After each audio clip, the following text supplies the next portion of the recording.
The Giver, Chapter 5.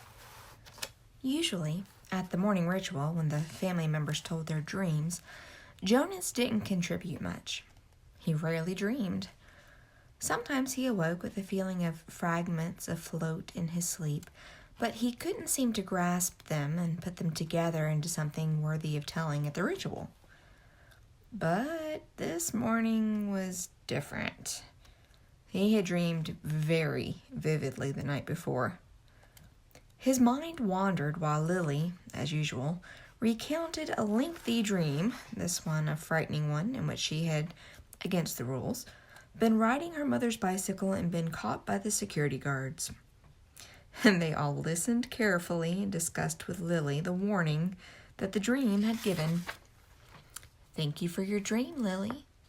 Jonas said the standard phrase automatically and tried to pay better attention, while his mother told of a dream fragment, a disquieting scene where she had been chastised for a rule infraction she didn't understand. Together, they agreed that it probably resulted from her feelings when she had reluctantly dealt punishment to the citizen who had broken the major rules a second time. Father said that he had had no dreams.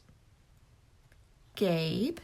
Father asked, looking down at the basket where the new child lay gurgling after his feeding, ready to be taken back to the nurturing center for the day. They all laughed. Dream-telling begins with threes. If new children dreamed, no one knew. "Jonas?" Mother asked. They always asked, though they knew how rarely Jonas had a dream to tell. "I did dream last night," Jonas told them. He shifted in his chair, frowning. "Good," Father said. "Tell us." The details aren't clear, really," Jonas explained, trying to recreate the odd dream in his mind. I think I was in the bathing room at the House of the Old." "That's where you were yesterday," Father pointed out. Jonas nodded, but it wasn't really the same. There was a tub in the dream, but only one. And the real bathing room has rows and rows of them, but the room in the dream was warm and damp, and I had taken off my tunic, but hadn't put on the smock, so my chest was bare. I was perspiring because it was so warm. And Fiona was there, the way she was yesterday. "Asher too?" Mother asked. Jonas shook his head. "No, it was only me and Fiona, alone in the room, standing beside the tub. She was laughing, but I wasn't. I was almost a little angry at her in the dream, because she wasn't taking me seriously." "Seriously about what?" Lily asked. Jonas looked at his plate. For some reason that he didn't understand, he felt slightly embarrassed. "I think I was trying to convince her that she could get into the tub of water." He paused. He knew he had to tell it all, that it was not only all right, but necessary to tell all of a dream. So he forced himself to relate the part that made him uneasy. "I wanted her to take off her clothes and get into the tub," he explained quickly. I wanted to bathe her. I had the sponge in my hand, but she wouldn't. She kept laughing and saying no." He looked up at his parents. "That's all," he said. "Can you describe the strongest feeling in your dream, son?" Father asked. Jonas thought about it. The details were murky and vague, but the feelings were clear and flooded him again now as he thought. "The wanting?" he said. I knew that she wouldn't, and I think I knew that she shouldn't, but I wanted it so terribly, and I could feel the wanting all through me." "Thank you for your dream, Jonas," Mother said after a moment. She glanced at Father. "Lily," Father said, "it's time to leave for school. Would you walk beside me this morning and keep an eye on the new child's basket? We want to be certain he doesn't wiggle himself loose." Jonas began to rise to collect his school books. He thought it surprising that they hadn't talked about his dream at length before the thank you, but perhaps they found it as confusing as he had. "Wait," Jonas, Mother said gently. I'll write an apology to your instructor so that you won't have to speak one for being late. He sank back down in his chair, puzzled. He waved to Father and Lily as they left the dwelling, carrying Gabe in his basket. He watched while Mother tidied the remains of the morning meal and placed the tray by the front door for the collection crew.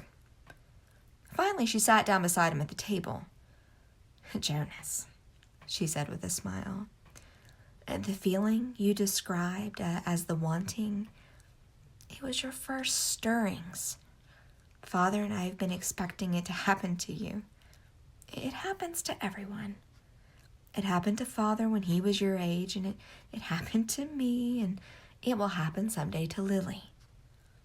And very often, Mother added, it begins with a dream. Stirrings. He had heard the word before. He remembered that there was a reference to the stirrings in the Book of Rules, though he didn't remember what it said. And now and then the speaker mentioned it. Attention. A reminder that stirrings must be reported in order for treatment to take place. He'd always ignored that announcement because he didn't understand it, and it had never seemed to apply to him in any way. He ignored, as most citizens did, many of the commands and reminders read by the speaker. Do I have to report it? He asked his mother. She laughed. You did.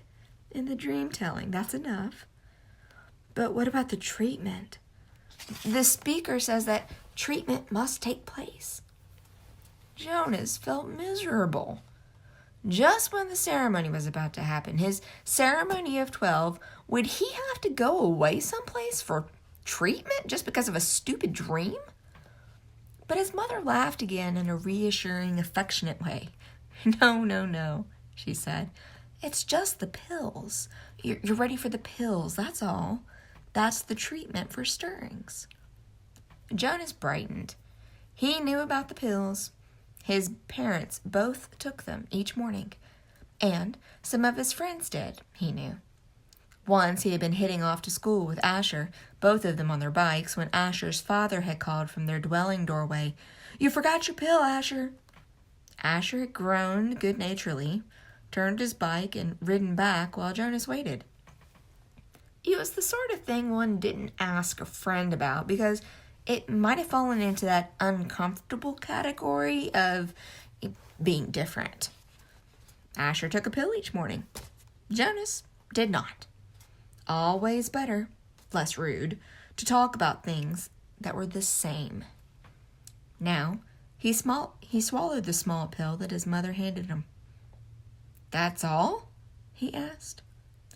That's all, she replied, returning the bottle to the cupboard. But you mustn't forget. I'll remind you for the first weeks, but then you must do it on your own. If you forget, the stirrings will come back. The dreams of stirrings will come back, and sometimes the dosage must be adjusted. Asher takes them, Jonas confided. His mother nodded, unsurprised. Many of your group mates probably do. The males at least, and they all will soon. Females too. How long will I have to take them? Until you enter the house of the old, she explained. All of your adult life. But it becomes routine. After a while, you won't even pay much attention to it. She looked at her watch. If you leave right now, you won't even be late for school. Hurry along. And thank you again, Jonas, she added as she went to the door, for your dream. Pedaling rapidly down the path, Jonas felt oddly proud to have joined those who took the pills. For a moment, though, he remembered the dream again. The dream had felt pleasurable, though the feelings were confused. He thought that he had liked the feelings that his mother had called stirrings. He remembered that upon waking, he had wanted to feel the stirrings again. Then, in the same way that his own dwelling slipped away behind him as he rounded the corner on his bicycle, the dream slipped away from his thoughts. Very briefly, a little guiltily. He tried to grasp it back, but the feelings had disappeared, and the stirrings were gone.